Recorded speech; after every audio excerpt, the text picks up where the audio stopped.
गुनाहों से बचने का तरीका क्या है? चाहे मर्द हो या औरत, अगर आप गुनाहों से बचना चाहते हैं, चाहे किसी भी किस्म का गुनाह है, अगर आप उससे बचना चाहते हैं तो आपको चाहिए कि पहले उससे नफ़रत करें। जिस चीज़ से आप बचना चाहते हैं तो उसके बारे में आप फ़ायदा मत सोचें, उसके बारे में आप नुकसानात को सोचें, नुकसान तलाश करें। आप कहीं भी लोगों से पूछें इस काम को करने में क्या नुकसान होता है, तो नुकसान जब आपको पता रहेगा ना तो आपको उसके बारे में नफ़रत पैदा होगी। जैसे मिसाल के तौर पे आप समोसे खाते हैं, जलेबी खाते हैं और उससे अगर आपको नफ़रत करना है तो आप ये उसका फ़ायदा मत तलाश कीजिए, फ़ायदा तो वैसे उससे होता ही नहीं है, तो आप उसका नुकसान तलाश कीजिए। जैसे जलेबी बहुत मीठा होता है, उसमें शुगर होता है, चीनी, तो आप उससे ये देखिए शुगर खाने से, चीनी खाने से क्या होता है, तो खून मीठा होता है, तमाम किस्म की बीमारियां होती है, आगे चल के इंसान को शुगर का बीमारी भी हो सकता है। समोसा खाने से पेट में जो डाइजेशन सिस्टम ख़राब होता है, इस तरीके से जो रहेगा ना तो आपके दिल में उसकी नफ़रत होगी तो आप उसको छोड़ते जाएंगे।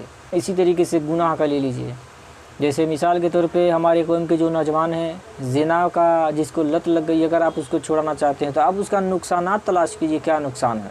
अगर दुनियावी तौर पे देखा जाए, दुनिया के अंदर अगर उसका नुकसान देखा जाए तो तमाम किस्म की बीमारियां होती है।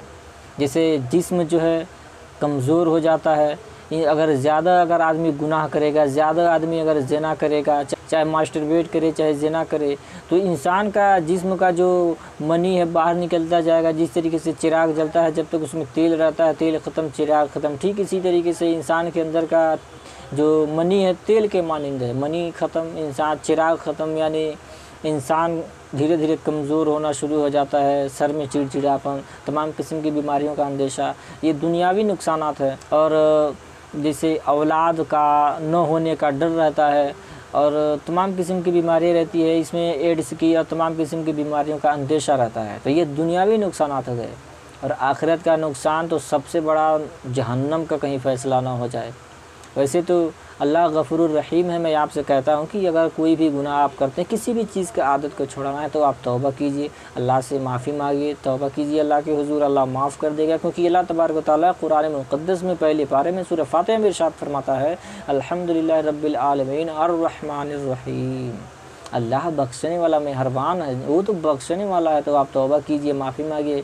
वो ये नहीं देखेगा तुम्हारा गुनाह ज़्यादा है, तुम्हारे गुनाह से उसकी रहमत ज़्यादा है तो वो आपको माफ़ कर देगा। तो आप तौबा कीजिए और नफ़रत उसे लगाते रहिए इस तरीके से।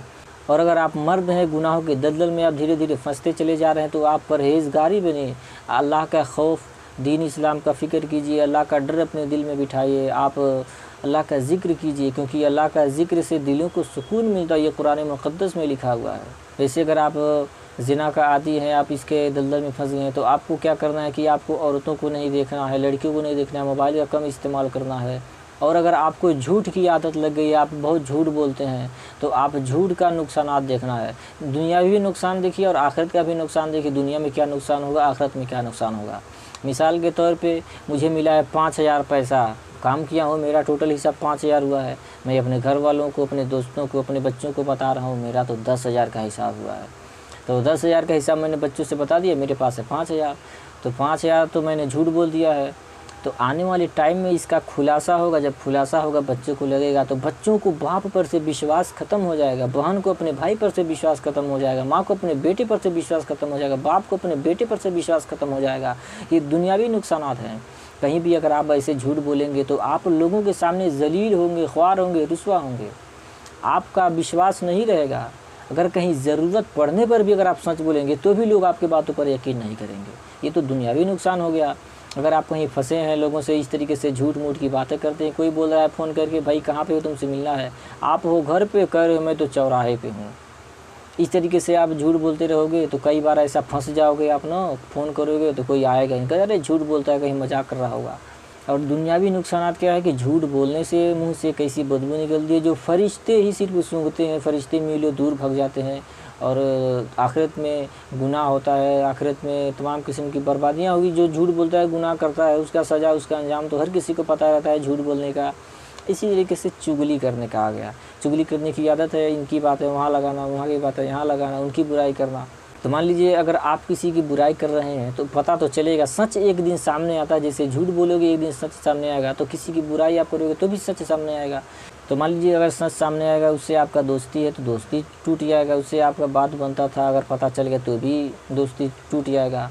और चुगली करने वाले पर इस्लाम में बहुत बुराइयाँ, जैसे चुगली करने वाला ऐसे ही है जैसे मुर्दार भाई का गोश्त खाना। इस तरीके से चुगली करने वाले के ऊपर बहुत लानतें आई है। तो इंसान को चाहिए कि इन सारी चीज़ों से परहेज़ करे। किसी भी चीज़ से अगर आप नफ़रत करना चाहते हैं तो उसके बारे में नुकसानात को तलाश कीजिए, उसको देखिए, पढ़िए, तब जा कर के आप उसके बारे में नफ़रत पैदा होगा।